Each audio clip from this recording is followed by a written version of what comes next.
My name is Veronica Bolton Smith. I am the CEO and founder of the Critical Minerals Africa Group.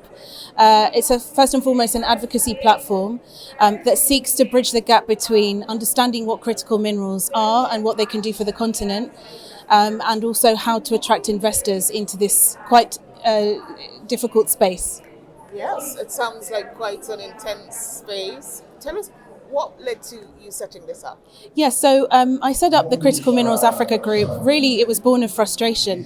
I didn't see an adequate platform that spoke to the continent's needs.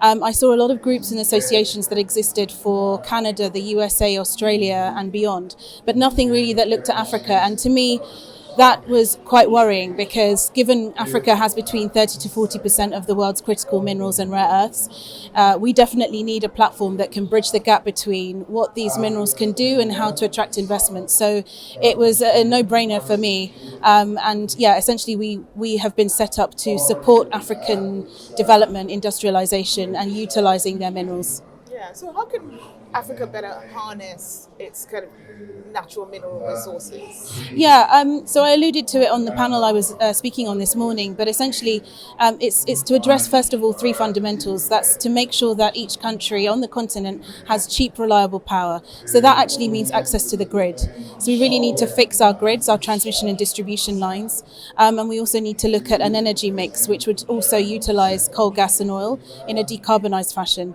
We also need sound infrastructure, so that's from your rail to your ports to your roads.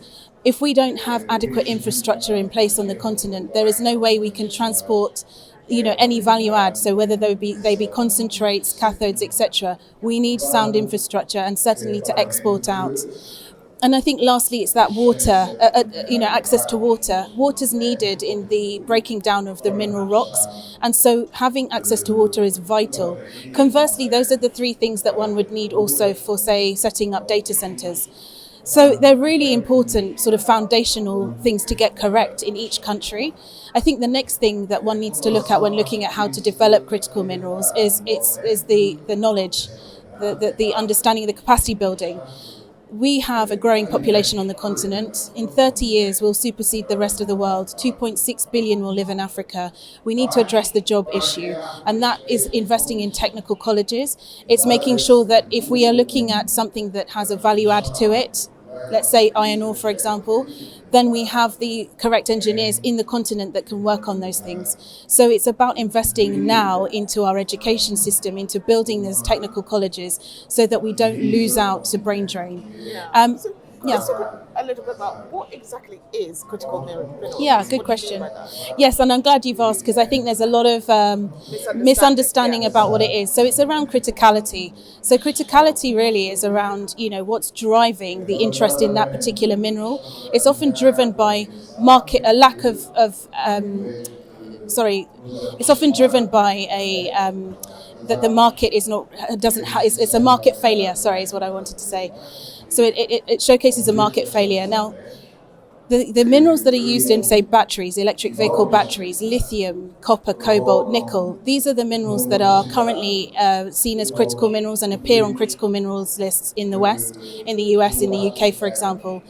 And those are because they use those minerals for those electric vehicle batteries. But for Africa, we need to start thinking very cleverly, because if we look at the continent right now and the lack of access to electricity, would it make sense for us to focus on electric vehicles solely for the continent? It's unlikely. The uptake of electric vehicles on the continent is unlikely to happen. And so what we need... Mind you, e-mobility is somewhere we could look at, 2-3-wheelers, but I'm just saying that, let's not put all of our eggs in one basket. Let's try to understand which minerals we have and which have definitive markets. That's iron ore, that's copper, that's gold. And then they have definitive uses and multiple uses. So that could create longer term jobs. If we look at the battery chemistry, that's changing significantly. We are looking in the near future at sodium-ion batteries over lithium-ion, in which case we can't, again, store all of our efforts into just looking at lithium. So it's a very complex space. Furthermore, with the supply chain, we really need, we can't sort of look at the supply chain for critical minerals in the same way we would do for cocoa processing, coffee, etc. It's very unique and it really needs sound understanding. So what we try to do at Critical Minerals Africa Group is work closely with governments so that they can understand what they have, how long for, and how they can utilise them to accelerate industrialisation. The last point I'll make, which is also really important to make clear, is critical minerals is often seen as a sector, but actually that's incorrect. It accelerates other sectors to do well. So, for example, you'd use critical minerals in defence applications, you'd use it for agriculture, you'd use it for developing steel making or technologies, or even medical devices. So it's used in various sectors. It's not a sector on its own and should be seen in that way.